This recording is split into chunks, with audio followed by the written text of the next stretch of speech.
Good evening and welcome to the agenda. I am Ajay Kaul.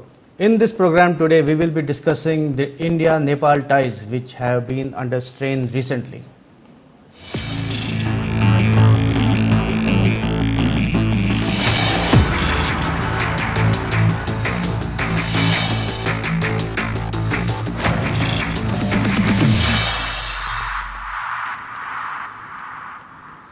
Relations between India and Nepal have traditionally been warm and close, but in the recent weeks, the relations have witnessed an all-time low over the border dispute.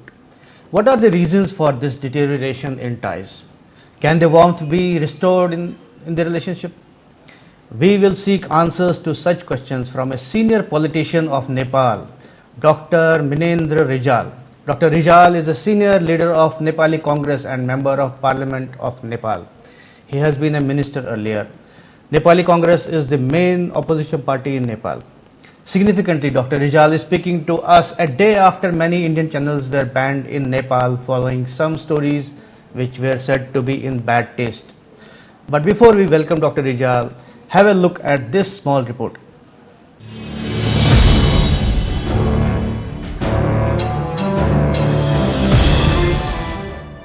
Relations between India and Nepal, which have been close and warm since ages, are under strain due to border dispute, particularly relating to Kalapani and Lipulekh.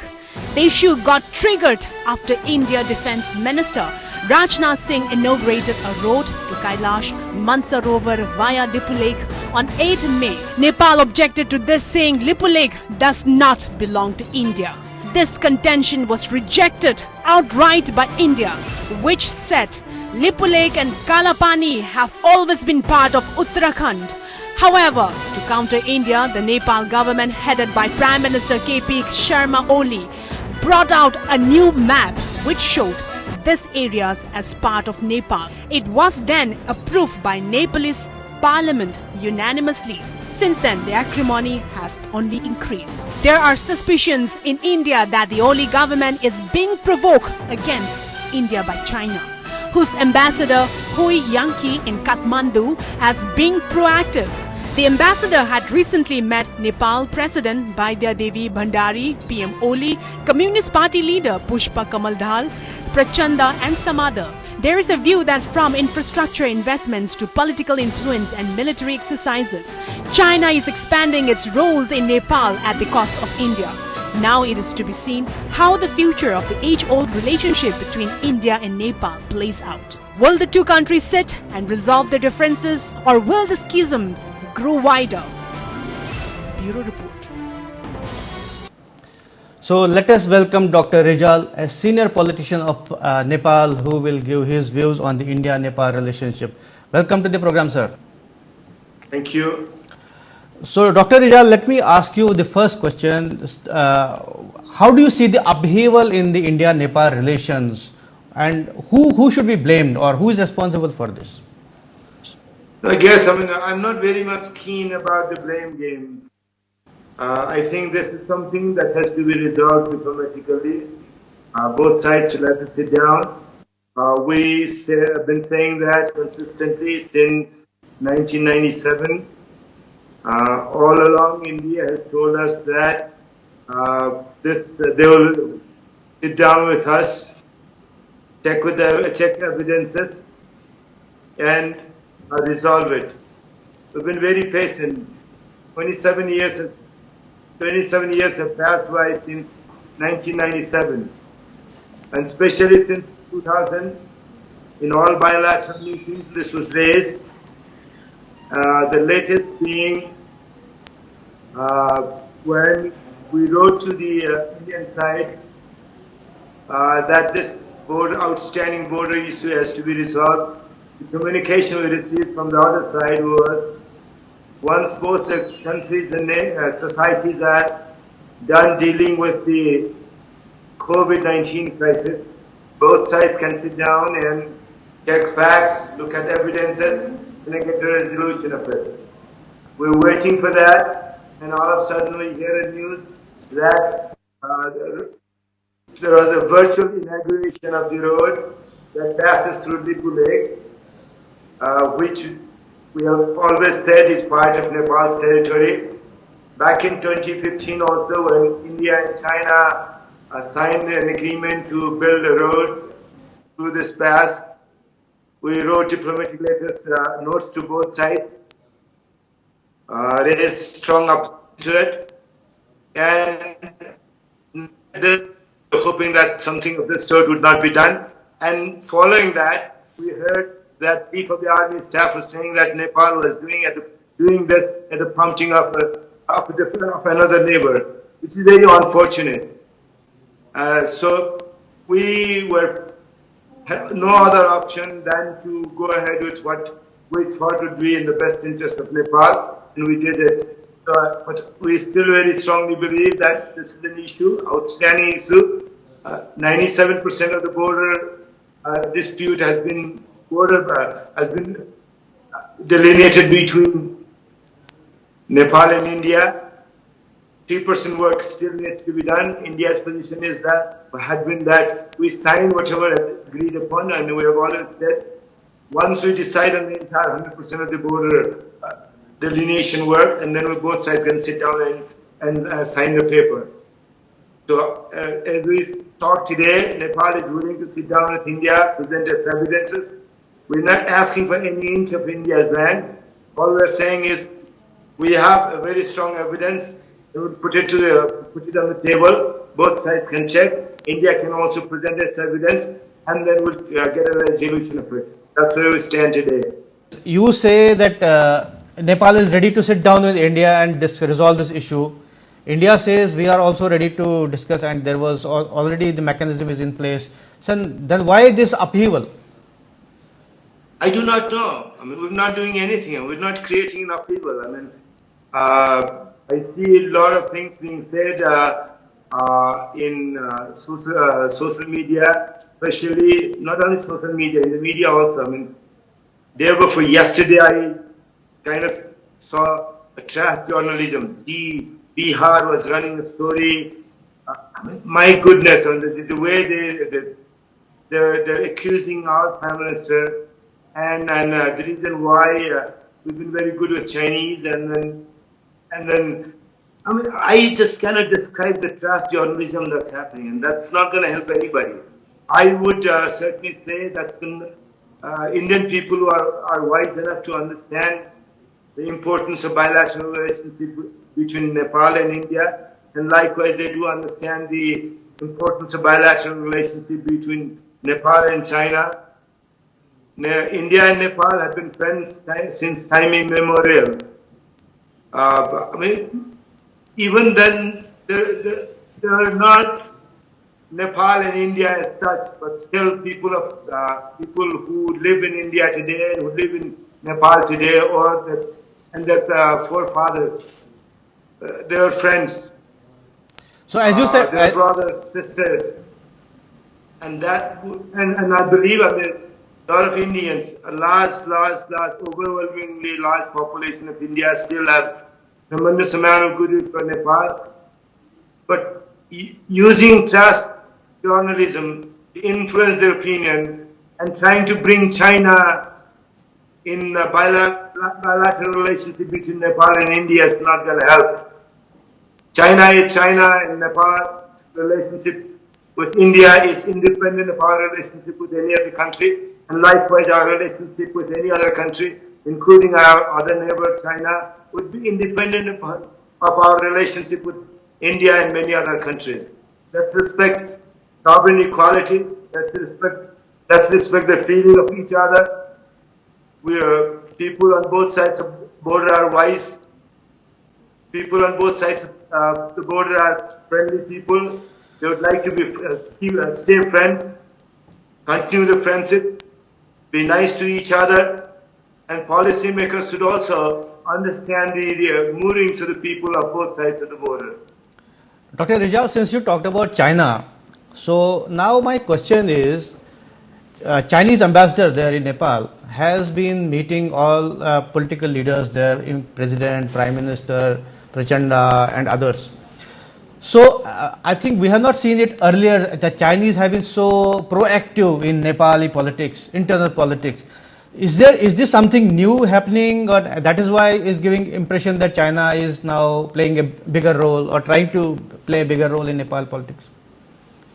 I guess diplomats very often meet political leaders.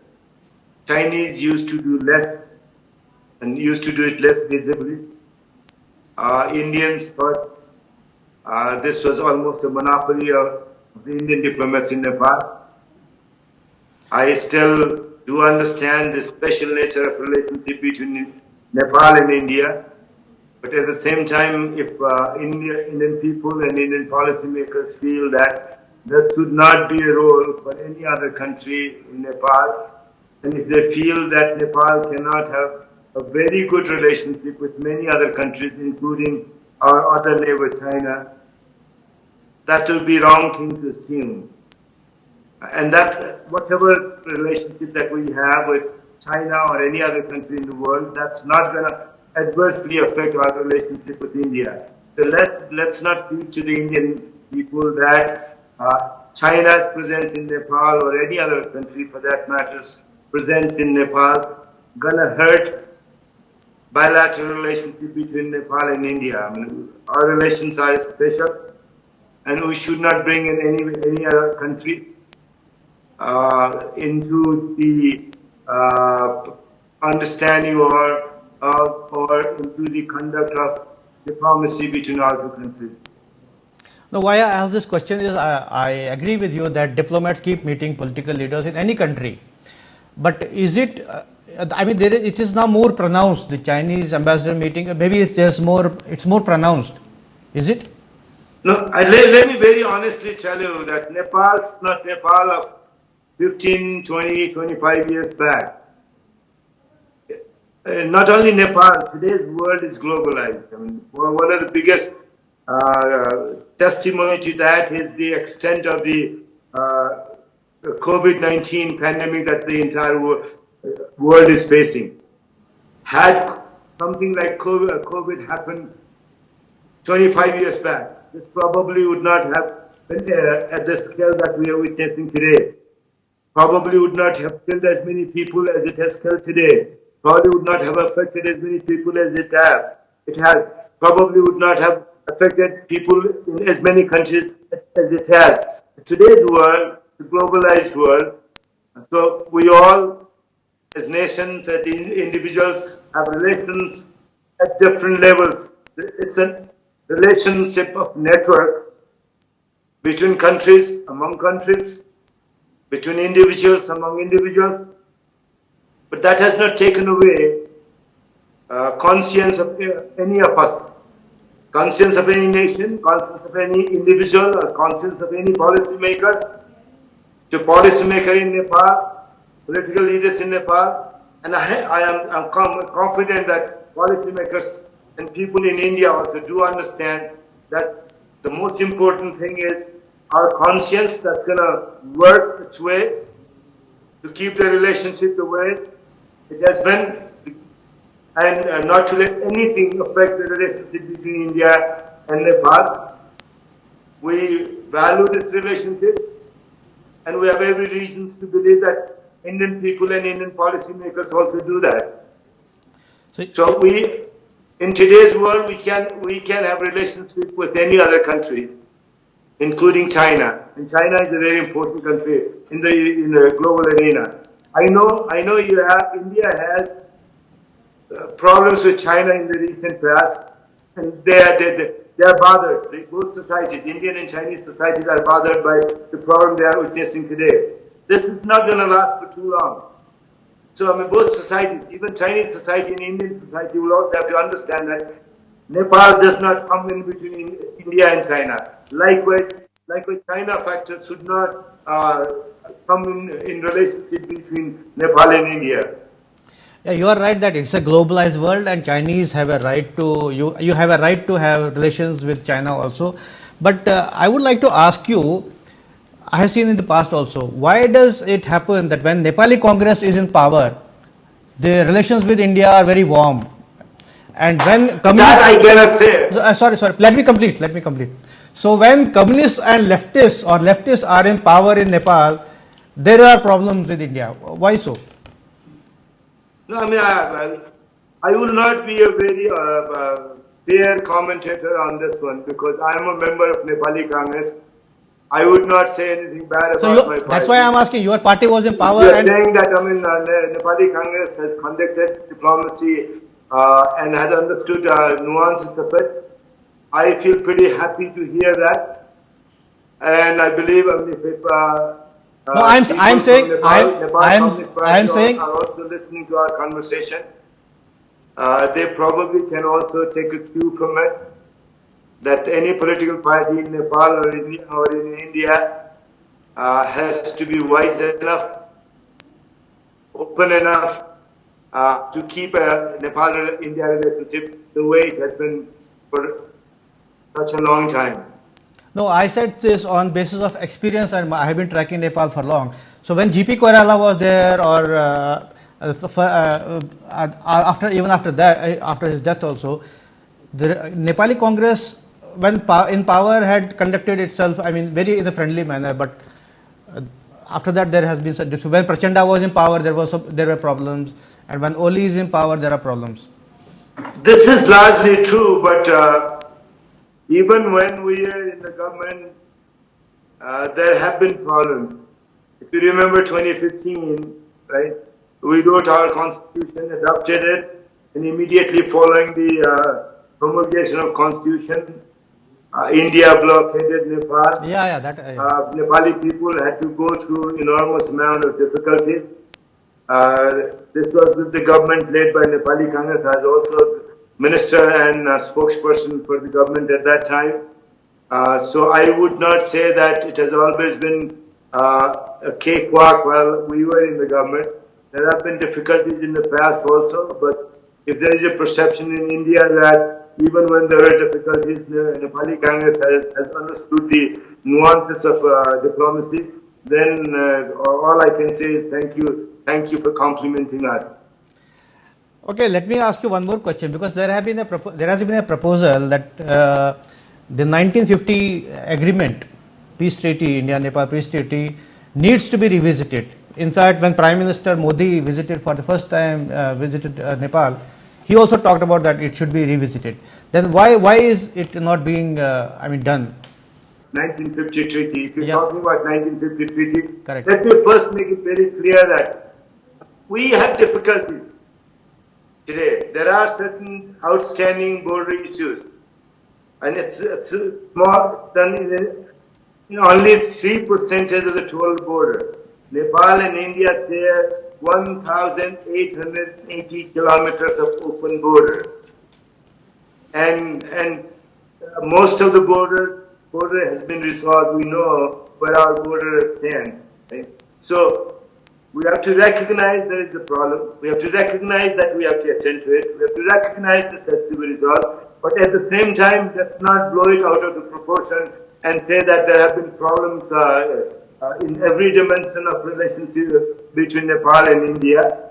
1950 treaty has an important place in Nepal-India relationship. Even in future, even if we revise and review 1950 treaty to the satisfaction of both the countries, will still carry a legacy in the relationship between our two countries. So what I'd like to emphasize is just because we have a problem on the border does not mean that anything that's bilateral between Nepal has to go away. Everything else that both sides can agree to, everything else that both sides are happy to live with, to stay the way they are, and they will provide enough enabling environment to resolve the problems that we are facing today. That probably would be the wisest thing people on both sides of the border, policymakers on both sides of the border can do, and create an environment whereby we can sit down and resolve the outstanding border issues. But Dr. Rizal, isn't it ironic that India and Nepal are, there is a dispute over border when the two countries have an open border policy? I still think that open border has done pretty well, served pretty well for both of us. I do not see a reason why that has to be reviewed now. I do feel very strongly that the land covering Limpiadura, Lipulek and Kalapani is where we have difficulties in appreciating each other's point of view.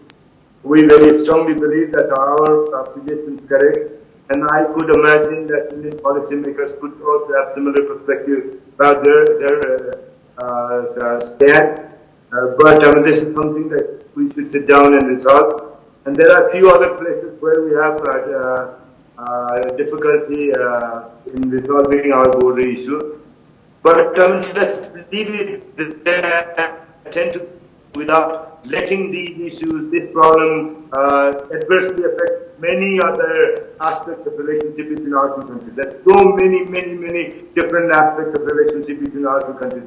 This probably is one of the oldest relationship between peoples of two countries in the world. So why should we do something that's going to create more mess out of it?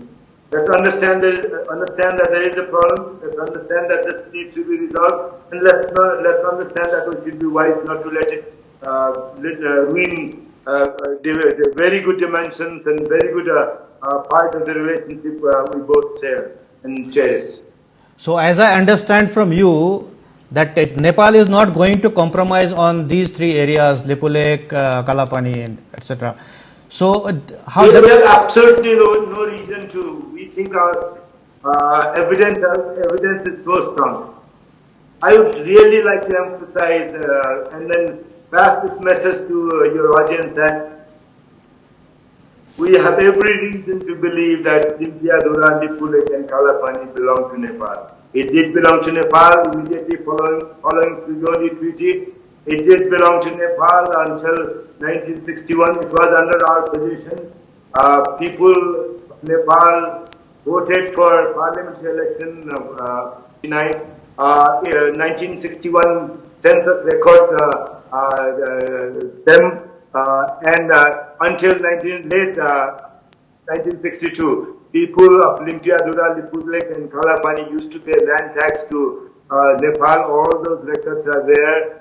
And many maps that were published since 1817, immediately following the Treaty of Sugodi, very clearly show Limpiadura, Lipulek and Kalapani to be integral part of Nepal. But following the Sino-India War, I do recognize that this Nepali territory has been under Indian possession. Back in 1961, Nepal was not a democracy. We restored democracy in 1990, and almost 30 years passed by when Nepal was not a democracy. But since democracy was restored, a vibrant civil society, vibrant society has started looking at every dimension of Nepal's life. And one of the things they looked at very carefully was its territory with India, territory with China, and experts on our side have come to very firm conclusion that Limpiadura, Lipulek and Kalapani belong to Nepal. Our evidence is beyond any doubt, but still we are emphasizing that we can sit down and talk about it. And the first time we raised this issue was back in 1997. Nepal restored democracy in 1990. We presented this issue in 1997, and we have not heard from India on this one for the last 23 years. That's very sad. Just because we have not heard anything from India for the last 23 years, and just because that Nepal has waited patiently for the last 23 years, does not mean that Nepal's claim on Limpiadura, Lipulek and Kalapani would be weaker than it should otherwise be. So we are running out of time. So I will ask you last question. As you said, Nepal has strong evidence. India also says that we have strong evidence that Lipulek Kalapani belongs to India. Then how hopeful are you in this situation of the resolution? If you look at the communiques issued by both sides, if you look at the statements released by foreign ministries of both sides, one of the things, even during most difficult and at times when things were beyond the control or beyond where we would like to see they stay, both sides have said one thing consistently. This is an outstanding border issue. This has to be resolved. Both sides will have to sit down, present their evidences, and get a resolution of it. And I still very strongly believe that once both countries and societies are done dealing with the COVID crisis, we can sit down, attend to it, and get it out of the way as soon as we can. So let's hope that India and Nepal sit down soon and resolve this issue which is straining the relationship. Thank you so much for participating in this discussion, sir. This is all in the agenda today. Thanks for watching. I will be back with another interesting topic tomorrow. Till then, goodbye.